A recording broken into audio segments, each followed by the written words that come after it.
मित्रों नमस्कार, मैं के दीक्षित एक बार फिर हाजिर हूँ बेबाक राय बेबाक बोल के मंच पर। मित्रों, मैं आज बात करने वाला हूँ महिलाओं की, और जब महिला की बात होगी तो निश्चित तौर से गुजरात की बिल्किस बानो का नाम निश्चित रूप से आ ही जाता है, क्योंकि बिल्किस बानो ने जिस तरह संघर्ष किया, न्याय की एक लंबी लड़ाई लड़ी और उस लंबी लड़ाई में उसको न्याय मिला और उन अपराधियों की सजा पूरी ही होने वाली थी कि ना जाने केंद्र सरकार को, या ये कह दें कि गुजरात सरकार और मोदी जी को क्या सूझी कि उन अपराधियों को, 11 अपराधियों को सजा होने से पहले ही रिहाई करा दी। इसलिए हम बिल्किस बानो का नाम ले रहे हैं। बिल्किस बानो का नाम इसलिए भी लेना जरूरी है कि बड़ी बड़ी महिला के हित की बात करने वाली भारतीय जनता पार्टी की सरकार जब एक महिला को न्याय देने की बात आई तो कैसे एक्सपोज हो गई, इस बात की भी हम चर्चा करेंगे। जब 2002 में गुजरात दंगा हुआ था, उस समय ज्यादातर लोग जो अल्पसंख्यक समाज के थे, वो ज्यादातर लोग वहां से निकल जाना चाहते थे, भागना चाहते थे, दूसरे प्रदेश में जाना चाहते थे। उसी बिल्किस बानो भी उसी जद्दोजहद में लगी हुई थी। अपने परिवार के 15 सदस्यों के साथ वो भी प्रदेश से बाहर निकल जाना चाहती थी, परंतु दंगा इतना भयानक था कि वो एक ऐसी जगह पहुंच गई जहां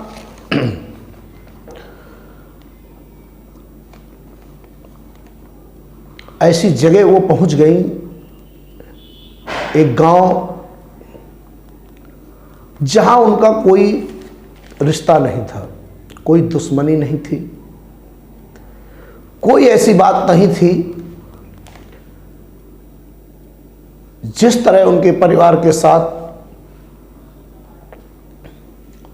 उनके साथ जो महिलाएं थी उनके साथ, खुद बिल्किस बानो के साथ बर्बरता की गई। वो सिर्फ एक ही वजह थी उसकी, वो एक विशेष समुदाय की थी, इसलिए उनके साथ बर्बरता की गई। उनके 7 से 10 साथियों को हत्या कर दी गई। जो महिलाएं थीं उनके साथ रेप जैसी जघन्य हत्याकांड किया गया। 3 साल की बेटी को भी नहीं छोड़ा गया और पटक करके पत्थरों से मार दिया गया। कहीं से भी इसे इंसानियत नहीं कही जा सकती। और धर्म और मजहब की बात करने वाले लोग अगर उच्च शिखर के पदों पर बैठे हों और एक विशेष समुदाय की पैरवी करें और एक विशेष समुदाय को टारगेट करें, तो मुझे लगता है कि उच्च पद का, संविधान का वो गरिमामय शब्द जो होना चाहिए वो समाप्त हो जाता है। 15 अगस्त 2022 को लाल किले से जब मोदी जी महिला सशक्तिकरण की बात कर रहे थे, महिलाओं की हित की बात कर रहे थे, उसी समय चोरी छिपे कहीं ना कहीं बिल्किस बानो के अपराधियों को छोड़ने की तैयारी हो रही थी। जब हमारा देश पूरा तिरंगा यात्रा में लगा था, उस समय महिलाओं की बड़ी बड़ी बात करने वाली सरकार महिला के ऐसे दुर्दांत अपराधियों को छोड़ने की तैयारी में थी। और जब पूरा देश हमारा देश प्रेम से ओतप्रोत था, और ऐसा नहीं है कि मिल्किस बानो के उन 11 अपराधियों का विरोध सुप्रीम कोर्ट ने भी किया, सीबीआई ने भी किया और सिविल जज ने भी किया, विशेष न्यायाधीश की अदालत ने भी किया। परंतु केंद्र सरकार को सिर्फ एक चीज दिखी, गुजरात चुनाव आने वाला है, 2024 का देश का चुनाव आने वाला है, इन 11 अपराधियों को छोड़ करके क्या चुनाव में कुछ फायदा हो सकता है? बस देश के शीर्षस्थ नेताओं की एक सोची समझी साजिश के तहत उन 11 अपराधियों को सजा पूरी होने से पहले छोड़ दिया गया,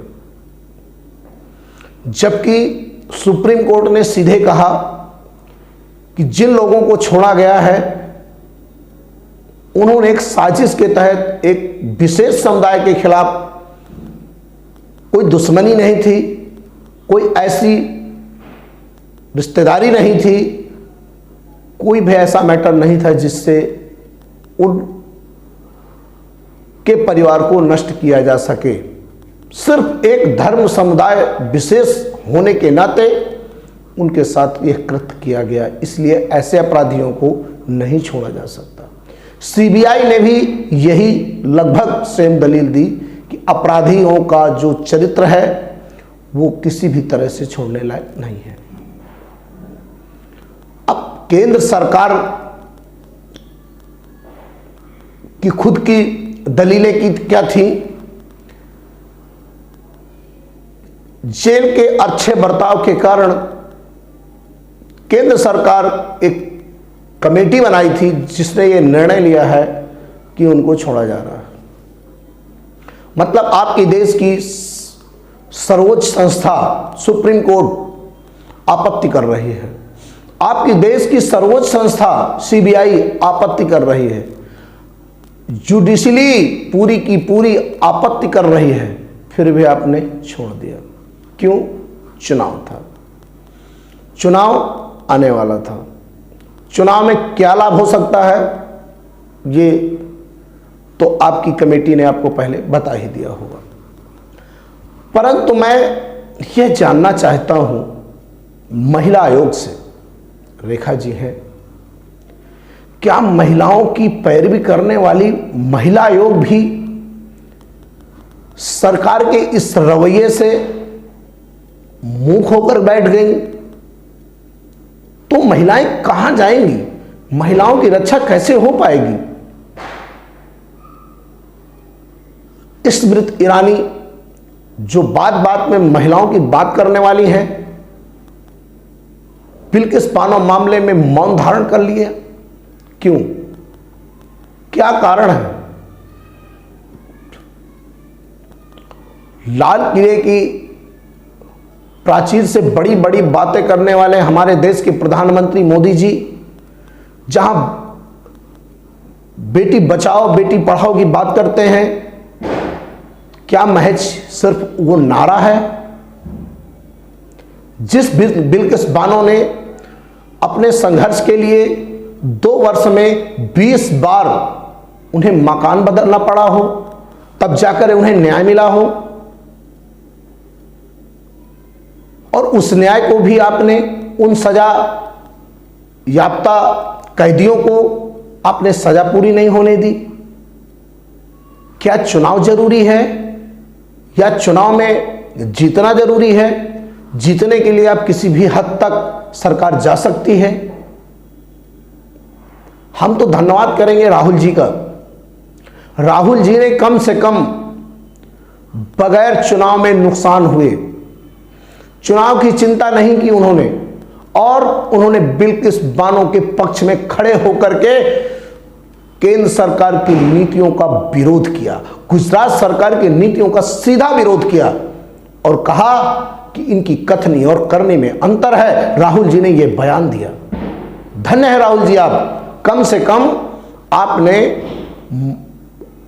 एक बात तो की, आपने वो बात सार्थक तो की।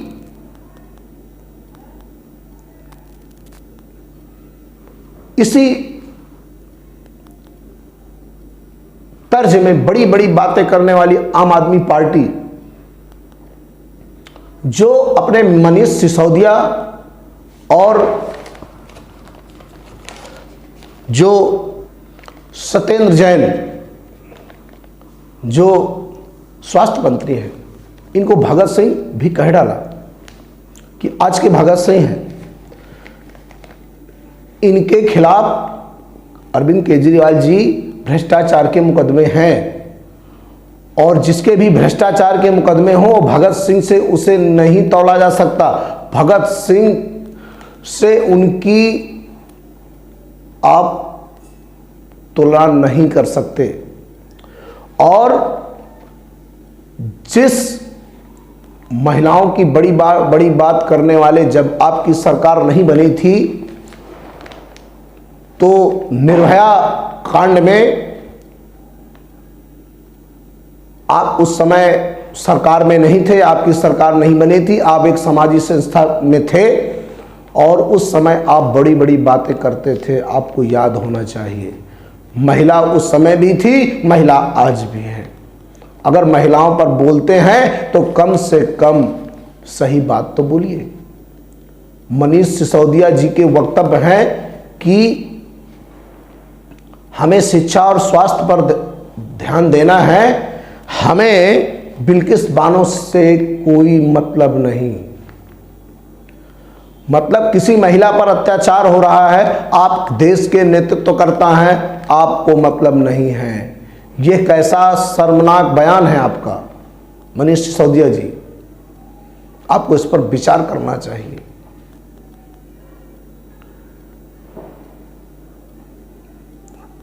कम से कम आप कुछ नहीं कर सकते तो आप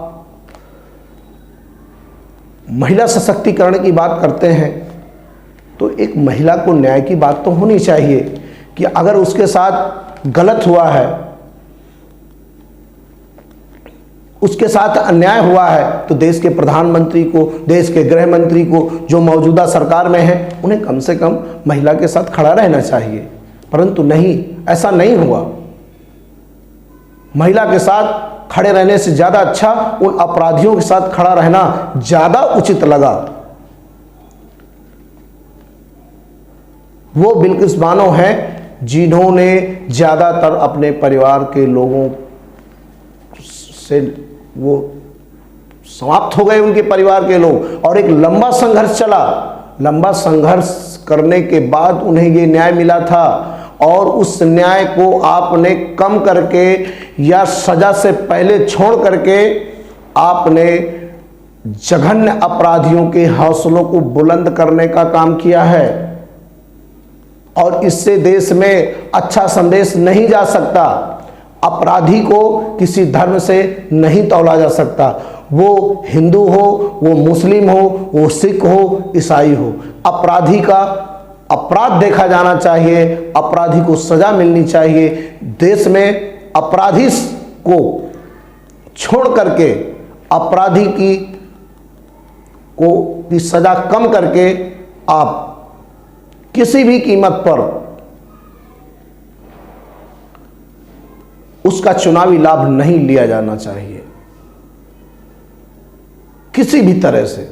क्योंकि अगर ऐसे महिला उत्पीड़न के मामलों में भी अपराधियों को छोड़ करके और अगर इस तरह के चुनावी फायदे लिए जाने लगेंगे तो ये तो शर्मनाक स्थिति हो जाएगी।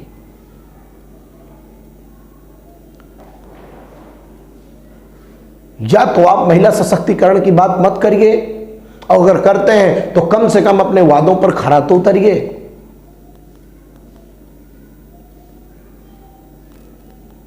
बिल्किस बानो वो नाम है जिनके साथ अत्याचार हुआ है, और अत्याचार की एक लंबी 2020 से 2002 से और 2022 तक का लंबा सफर तय करने के बाद एक बार फिर बिल्किस बानो चर्चा में क्यों है। आखिर क्यों सुप्रीम कोर्ट को केंद्र सरकार को फटकार लगाई, इसके बाद भी केंद्र सरकार ने उनको छोड़ दिया। आखिर क्या जल्दबाजी थी?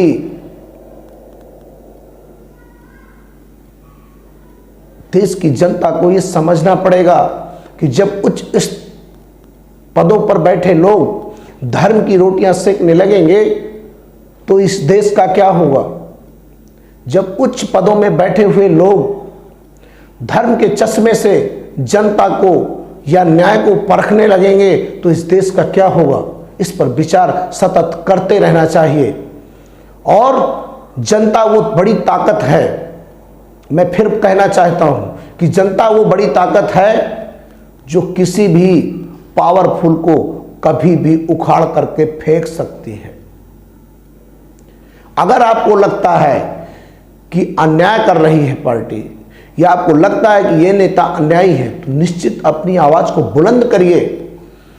और अगर आपकी आवाज दब जाएगी तो आने वाले समय में न्याय की बात करना बेईमानी हो जाएगा। इसलिए अगर किसी के साथ भी अन्याय हो रहा है तो अन्याय के साथ खड़ा रहना सीखिए और उसको न्याय दिलाइए। न्याय के साथ खड़े रहिए देश में और न्याय दिलाते रहिए, क्योंकि अन्याय अगर आपने बर्दाश्त कर लिया, अन्याय आपने सह लिया और अन्याय के साथ आप खड़े रहे तो उतने भी दोषी आप भी हैं जितने दोषी अन्याय करने वाले हैं। बिल्किस बानो को न्याय मिलना चाहिए, धर्म के चश्मे से नहीं तौला जा सकता, न पहले न अब। जब देश 15 अगस्त अमृत महोत्सव आज़ादी का मना रहा था 75वां, उस समय तो बिल्कुल यह रिहाई नहीं होनी चाहिए थी, और रिहाई हुई तो शर्मनाक है, गलत है। और जब हमारे देश की सर्वोच्च अदालतें, सुप्रीम कोर्ट उसे रोकने के लिए उससे बता रही है कि यह अन्याय है, ये दुर्दांत अपराधियों को नहीं छोड़ा जा सकता, फिर भी छोड़ दिया गया, ये कैसी राजनीति है। हम पूछना चाहते हैं देश के सत्ताधारियों से और देश के विपक्षियों से भी, आखिर क्या अपराधियों को छोड़ करके आगे की राजनीतिक नैया पार होगी? अगर ऐसा है तो मैं ये कहना चाहूँगा कि देश गलत हाथों में है और गलत दिशा की ओर जा रहा है। आज के लिए बस इतना ही। जय हिंद, जय भारत।